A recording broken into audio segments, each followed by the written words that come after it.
Oh, there we go. Good morning. You're here at Shop Talks, which is a project. The Ink Kitchen, which is an online resource for information. Most of it's actually correct, I would say. We're part of it, have our Instagram and website, etc. We're sponsored by Hanes Champion. You see me after if you want a free Champion shirt. That's really cool. We have them over at the Hanes booth, but you have a ticket to get it. We're also sponsored by Her Solutions and the Impression Show. So what we're doing with Shop Talks is trying to get people that actually do this work day in, day out and actually maybe know what they're talking about instead of being quote-unquote consultants, etc. So we are lucky to have everyone. Val Solomon, who have a shop in Houston and have come to talk about water-based ink and some of the challenges. We'll have time for them to talk, and then questions you can ask them, and then you can even come up afterwards if you're shy and ask us the questions by yourself. All right. Hi, my name's Eric. As Rick said, my wife and I run a shop in Houston called Night Owls. We are 100% water-based. We've been that way just about a year now. Probably took, I don't know, what, 9-10 years to get to that. Seriously, this guy's gonna sit right in front. We were just constantly practicing discharge, low solids, high solids, screwing up a lot of stuff along the way. Even now, being 100% water-based, constantly screwing things up because it takes a lot of practice and there's a lot of things to pay attention to. Hey guys, excuse the guy that just sat in front of the camera. Issue that we've had to learn Just listen in. is how to train our staff correctly. Because there's so many variables that we need to watch out for when you're printing water-based, whether it be your environment, your climate, screen tension, the way that your inks look, feel, print. No, nobody's here yet. They'll be here soon. With water-based, you have to build your inks that a lot of the times are not ready for use. So there's a lot of prep work that go into it. And so there's so many areas of failure right away that you really need to do your homework and really learn all the different tools that you're using. Otherwise, you're just going to start failing. Good question. How many of you actually print water-based ink now? How come you have any hair? So what kind of challenges do you have that maybe any of us can speak to? Okay, you're so in Arizona, so obviously it's, definitely a little bit of a challenge. I mean, in Houston, we're very, very fortunate that, the humidity level is pretty high. But even in our facility, if we're starting at 7 a.m., our humidity might be at 50%. By 1 o'clock, it's dropped down to 35. So we have a huge drop. It's definitely still wetter than you in Arizona, but what was that? Yeah, exactly. So a couple things that you can do. Again, Val had mentioned the way that you build your inks and the way that your formulas are set. Oh, Vincent, sorry about that. That are building high solid and even low solid. You should have just interrupted me. But I appreciate you coming down. If you're here today, are you here today, Vincent? We also come see me. I'm just walking around. Sorry about that. We built our own. You can use reptile foggers to do it. It's like a really cheap way to do it. What's up, Garment Creations Prototype? Look at like paper printing, like high-end paper printing. Their facilities have these like automatic humidity misters that keep their shops exactly. You can miss on the screen, but like in those shops, they're missing the entire environment because it's not. One thing we've discovered, it's not just the environment on your print head or on your screen, it's the whole shop. And that's been a challenge for us to control as well. Another thing that we've been doing a lot lately, and I've actually had to fill this role until we figured out how to I got you, Vincent. Proper staff. Have fun, man. Be safe. This position is when we're running jobs, we constantly have people walking around the press maintaining the ink. So we're not dumping a full gallon of ink onto the screen, right? Doing lots of little intervals of refreshing of things. So that's been really, really helpful for us. But again, that's what works in our shop with our settings. A follow-up to that, I've always wondered if you do a lot of water-based and you need to humidify like that, does it have any effect on your equipment to have that kind of humidity around?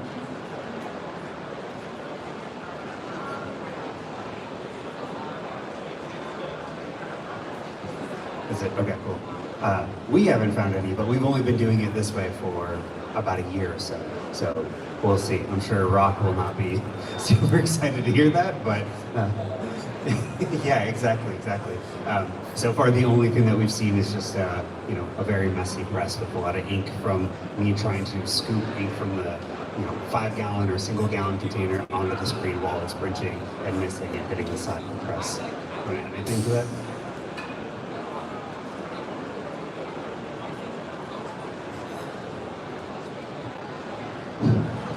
I would say definitely get to know your ink and work with your vendors and your ink manufacturers. Ask a lot of questions, let them know your environment and what you're dealing with. They can tell you what additives you need to be using or not using, because something that you think would be helping your ink is actually maybe doing the opposite. We found that with a lot of fixers and things like that. I'd also say if you're in Arizona, you should, if you don't already know Jesse Martinez, he is like Matsui's like #1 technical guy, and he lives outside of Phoenix, and he's like the best person to talk to.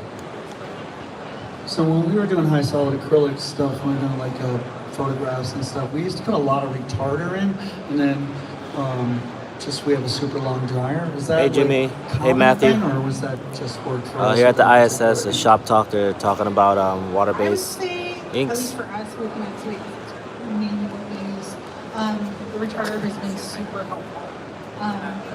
I kind of strayed away from fixers and things like that because it actually creates drying in the screen, which is not helpful.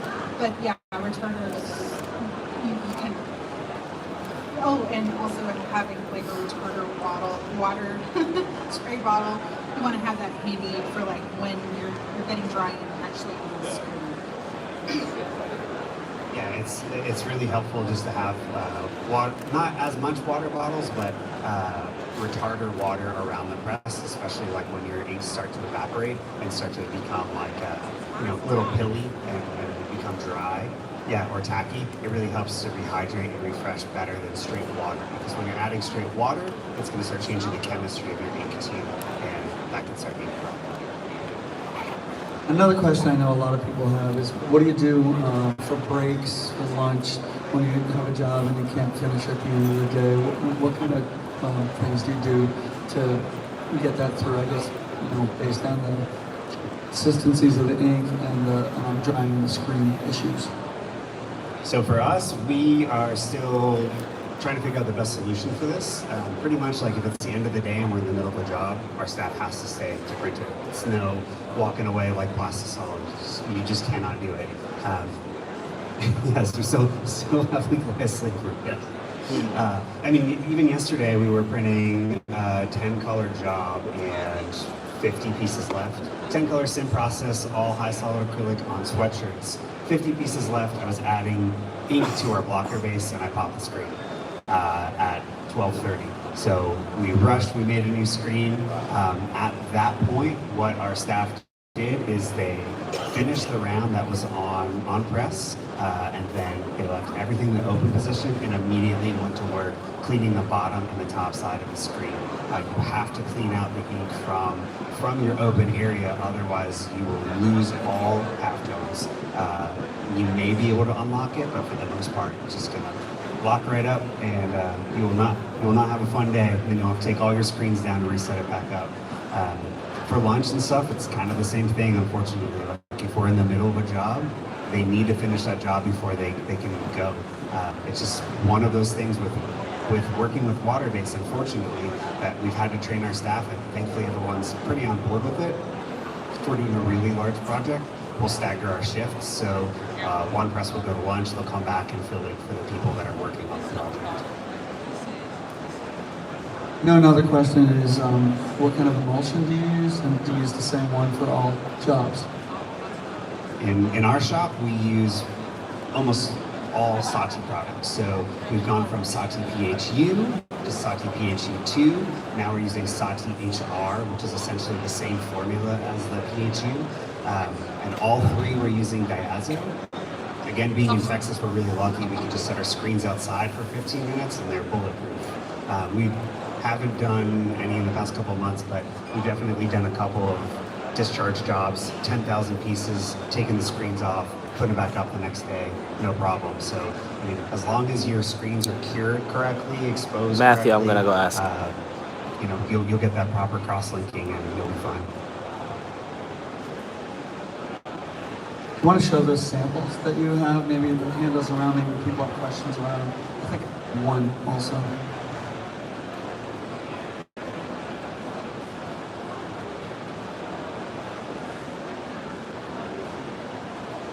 So a lot of these samples are Hey, Levi, what's up? simulated process design. Show's great. Got to meet a lot of people. Pretty cool new stuff. Ryanet's gonna be launching something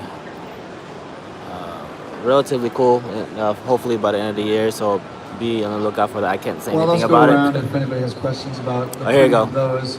Any other water-based questions? Yeah. I'm sorry. What's the curing temperature for water base? What's the curing time? Which I guess is probably more complicated than that. What's the curing time? What kind of dryer do you have? What do you usually have as a setting? And what kind of airflow do you have? And what kind of dryer you have? We'll get way into it now. So yeah, as Rick said, it is very complicated. I mean, there's definitely workarounds and cheats to all this, but primarily what our standard is we try and hit 320 degrees for about 2 to 2.5 minutes. So I mean, like, you know, Val had mentioned earlier different fixers, and you can put in different low cure fixers, different additives that will change like the rheology of the ink and the way that they cure. There was one additive that we were using for quite a while that dropped our temperature down to 280 degrees, and it wasn't like a low cure, but it was a way to help with like a short dryer chamber as well as like wash fastness. But we stopped using it because we were finding that it was causing drying in our screens a lot more. And so, you know, when we were using that additive, I think for the most part our dryer setting was 280 for about 2 minutes, but we have a rock gas tunnel, but primarily it's usually recommended that gas forced air, anything that's going to have a lot of air circulating around inside the dryer is recommended. And ideally what you want to do is you want it to kind of, you want it to sit in that dryer for a while. You don't want to, it's not like plastisol where it's going to bridge when it hits that specific temperature. You want it to really sit inside of that heat for a while. Which in general is the way that you should cure. I mean, basically, if you do any baking, you cannot bake a cake for 5 minutes at 800 degrees. It will not come out good. And inks are pretty much the same thing. So we have actually 2 Ray Paul dryers put together to make a longer tunnel for discharge or for Battery. Oh, It's battery. grab it there. Oh, So longer is better. okay. More heat is not the way to go. Trying to do water base or discharge with like a short electric dryer is a recipe for you going insane. Yeah, definitely get a lot of return shirts or things washing off and things not looking right. I mean, the simple fact is that water base it's awesome, and you get to feel really proud when you print it, but it's hard. And like I would say, one of the things that I think we're both really proud of about what we've done is it's made us better printers.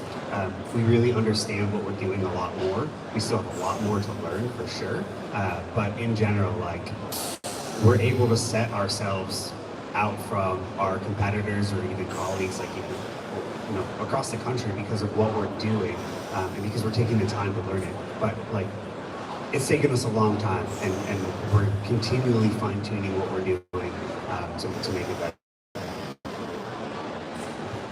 In terms of it being hard, we were talking earlier that we recently got some water-based ink that was given to us. We did a job that was not that hard of white ink on black shirts. And we play around with it. We like ended up having to have 3 Sorry, screens sleepless. and double hit each one. And so we're like, what the hell are we doing wrong? Why can't we print it better than this? And I called the expert in this particular thing. She goes, oh yeah, that's the way we would print it. So it's just harder. I don't mind touting them. So we use MHM presses where the screen setup is super fast. And so adding a screen actually is not a problem. If you had some older presses of different companies, I think you would really have a hard time because that extra screen really adds a lot of time, a lot of aggravation. All right, guys, that's it. I'm gonna try to go on later today just to walk the floor. Thanks for showing up. I'll see you guys in a bit. You gotta have the right equipment.